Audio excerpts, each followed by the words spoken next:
Hello everyone, welcome to RPSC study हम।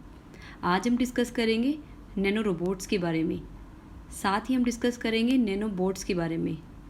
सभी को ये कन्फ्यूजन रहता है कि नैनो रोबोट्स और नैनो बोट्स में क्या डिफरेंस रहता है, तो इसके बारे में हम डिटेल से स्टडी करेंगे।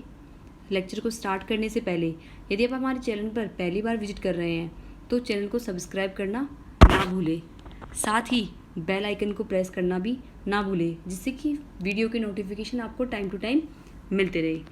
So let's start the video.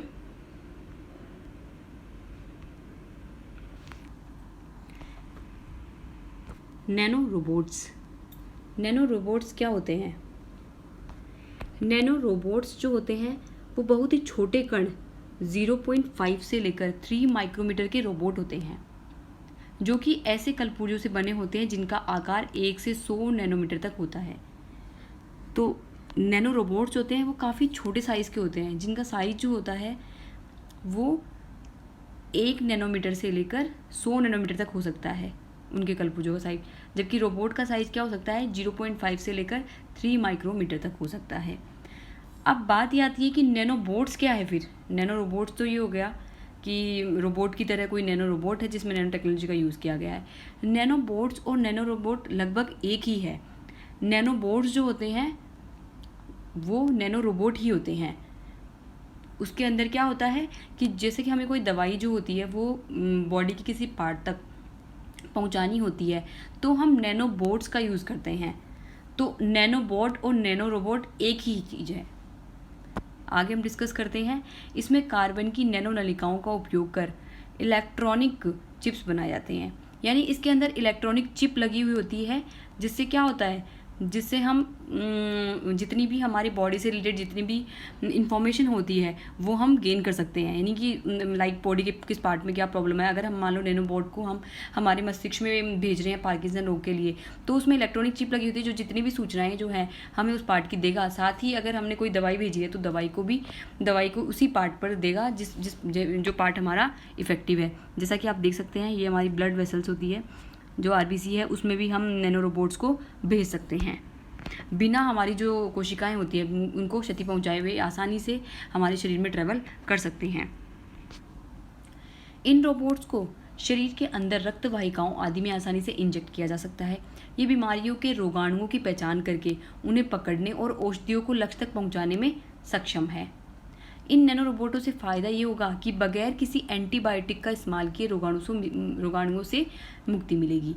यानी अगर मान लो हमारे कोई कैंसर की बीमारी है तो हमें जैसे कीमोथेरेपी जो कितनी काफ़ी टफ होती है, उसकी बजाय अगर हम नैनो रोबोट्स का यूज़ करें और रक्त वाहिकाओं में हम क्या करें, दवाई जो होती है उसको इंजेक्ट करें, तो आसानी से हम कैंसर की जो सेल है उसको नष्ट कर सकते हैं। साथ ही किसी जो हमारी जो हेल्दी कोई सेल है उसको बिना कोई क्षति पहुंचाए हुए हमारे लक्षित स्थान तक, यानी आसानी से हम दवा नैनो रोबोट्स के जरिए या नैनो बोट्स के जरिए पहुंचा सकते हैं।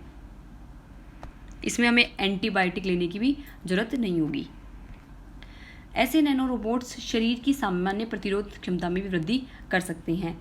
बाहर से जैसे ही कोई अनचाहा रोगाणु प्रवेश करेगा तो ऐसे नैनोबोट्स उसके प्रभाव को समाप्त कर देंगे।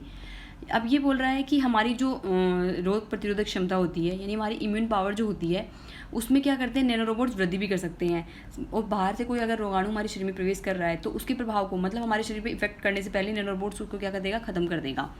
अब इसी तरह से नैनो बोट्स जो है, यानी नैनो रोबोट जो होते हैं, वो ब्लड में प्रवाह होकर कैंसर के ट्यूमर को नष्ट कर सकते हैं। यानी कैंसर वाली जो हमारी सेल है, जैसे मान लो अगर हमारे अगर कैंसर है तो कैंसर की जहाँ जिस पार्ट के इफेक्टेड है तो उस कैंसर को क्या कर सकते हैं, ये नष्ट कर सकते हैं, कैंसर की जो कोशिकाएं हैं। बल्कि जो हमारी अन्य जो हेल्दी सेल्स है उनको बिल्कुल भी ये नष्ट नहीं करते हैं। इसके अलावा आरबीसी ब्लड जो हमारी प्लेटलेट्स है उसको रिकॉर्ड भी कर सकते हैं। अगर हम, जैसा कि हम डायग्राम में देख सकते हैं, मान लो हमने आरबीसी में इसको भेजा है, इंजेक्ट करके भेज दिया गया है, तो हमारी आरबीसी और ब्लड प्लेटलेट्स जो है उनका रिकॉर्ड ले सकते हैं कि आरबीसी में क्या क्या हीमोग्लोबिन कितना है, या आरबीसी में क्या प्रॉब्लम है, ब्लड जो है वो बिल्कुल सही कर रहा है नहीं कर रहा, ब्लड में कोई इम्प्योरिटीज़ तो नहीं है। इन सब का पता हम रिकॉर्ड कर सकते हैं। क्यों? क्योंकि इसमें इलेक्ट्रॉनिक चिप लगी हुई है, उसके थ्रू हम आसानी से पता कर सकते हैं। इसके अलावा इसकी एडवांस टेक्नोलॉजी में हम क्या कर सकते हैं, बढ़ती हुई एज है, अगर मान लो कोई की किसी की एज जो है वो बढ़ती हुई एज होती जा रही है, बूढ़ा हो जा रहा है, तो उसको भी रोक पाएंगे। यानी कि हर व्यक्ति जो है वो जवान ही रहेगा, कभी बूढ़ा होगा ही नहीं। तो ये भी आगे इसका जो एडवांस टेक्नोलॉजी होगी वो भविष्य में हमें देखने को मिलेगी। इसके अलावा हार्मफुल जो बैक्टीरिया है उनको नष्ट करता है ये।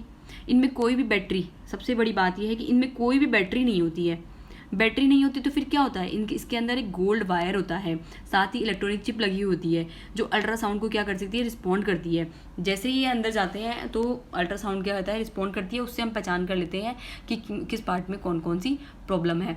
और सबसे बड़ी खासियत नैनोबोट्स या नैनो रोबोट्स की ये है कि ये आँखों जैसे जो सॉफ्ट टिश्यू होते हैं इनको भी पास कर सकती है।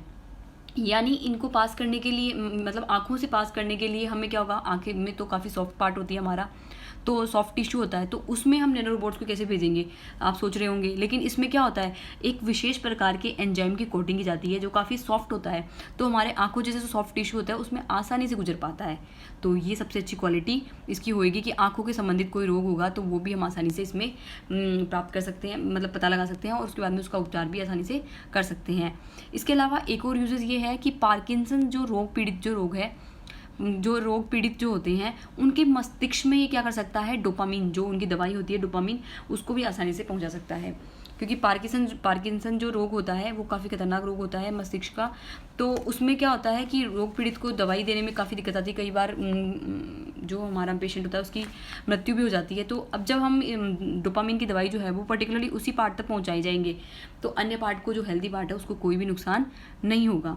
अब एक एग्जाम्पल देते हैं कि जस्ट थिंक अबाउट इट, यदि आपके पास एक नैनो टेक्नोलॉजी से बेस्ड जो है ना एक टूथपेस्ट या एक माउथ वॉश है, तो बस आप उस नैनो रोबोट को मुंह में लेंगे, ठीक है, जो उस नैनो रोबोट में क्या है, एक माउथ वॉश भी लगा हुआ है और साथ में नैनो टेक्नोलॉजी बेस्ड है वो। तो जैसे ही आप नैनो रोबोट को मुंह में लेंगे तो रोगजनक जितने भी बैक्टीरिया होंगे ना वो सारे मर जाएंगे। रोगजनक जो कि दांतों में क्या कर रहे हैं, रोग को डेवलप कर रहे हैं, जैसे हमारा पायरिया रोग हो गया या फिर इसके अलावा दांतों में कोई कीड़े लग गया, कीटाणु हो गया, कोई भी लग गया, तो वो जो है उसको क्या करेगा, जो जितने भी खराब बैक्टीरिया है सबको किल कर देगा। प्लस में हानि रहित वह सामान्य जीवाणु को हानि भी नहीं पहुंचाएगा। यानी ऐसे जीवाणु जो कि हानि हमारे मतलब मुंह के लिए हानिकारक नहीं है, साथ ही नॉर्मल जीवाणु है जो कि सही रहते हैं, उनको हानि बिना पहुंचाए हुए जो खराब बैक्टीरिया है उनको टोटली किल कर देगा। तो ये कितना अच्छा बेनिफिट है नैनोबोट्स का। तो नैनो रोबोट्स और बोट्स जो है वो एक ही है। नैनो बोट्स जो है वो नैनो रोबोट के थ्रू जो है वो वर्क करते हैं। इसके अलावा इसका यूज जो है मेडिकल रिसर्च, मेडिकल साइंस के अलावा जो है इसका यूज जो है वो टीवी में, सोलर पैनल्स में, इनमें भी उपयोग काफ़ी बढ़ रहा है। तो भविष्य में हमें अलग अलग क्षेत्रों में भविष्य में हमें इसके उपयोग जो है वो अलग अलग क्षेत्रों में देखने को मिल सकते हैं, जिससे क्या होगा, नैनो टेक्नोलॉजी जो है वो एडवांस स्तर पर पहुँचती ही जाएगी। तो thank you for watching this video. I hope आज आपको ये टॉपिक अच्छे से समझ में आया होगा। लेक्चर की PDF के लिए आप हमारे टेलीग्राम चैनल को ज्वाइन कर सकते हैं, साथ ही इंस्टाग्राम पेज को भी फॉलो कर सकते हैं, जिसका लिंक डिस्क्रिप्शन बॉक्स में गिवन है। Thank you.